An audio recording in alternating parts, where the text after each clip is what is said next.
হেই, আমরা অনেকে আছি পারফেক্ট প্রজাপতি আঁকতে পারি না, তাই আজকে আমি দেখাবো কিভাবে প্রজাপতি আঁকতে হয়। প্রথমেই আমি ডাব্লিউ আঁকিয়ে নেব।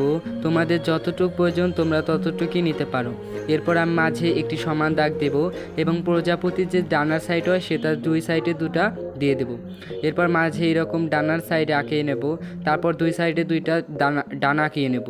এরপর এর নিচের সাইডে একটি ছোট ডানা, তার নিচের সাইডে আরেকটি ছোট ডানা। এরপর আমি মাথা এবং শরীরটা সম্পূর্ণ আঁকিয়ে দিচ্ছি। এরপর আমি মুছে নিলাম।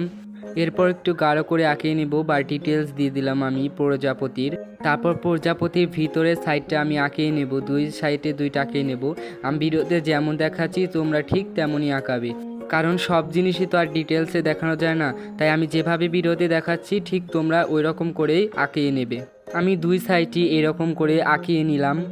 তারপর আমি ছোট ছোট ফাঁকা অংশে ছোট ছোট বৃত্ত আঁকিয়ে নেব সম্পূর্ণ জায়গায় প্রজাপতির। তারপর এগুলো আমি পেন্সিল দিয়ে গাঢ় করে নেব শুধু এই বৃত্তগুলো রেখে। এরপর আমি দুই সাইডে কালো করে নেব। এরপর মাথা এরকম কালো করে দেব এবং তার শরীরের সাইডে এরকম কালো দাগ দিয়ে দেব। এটা সম্পূর্ণ জায়গায় করে নেব। এরপর আমি এর মাঝে মাঝে এরকম দাগ দিয়ে দেব। তারপর আমি প্রজাপতির মাথায় সুর আঁকিয়ে নেব। কি ছিল না জি, ফলো দিয়ে পাশে থাকবেন।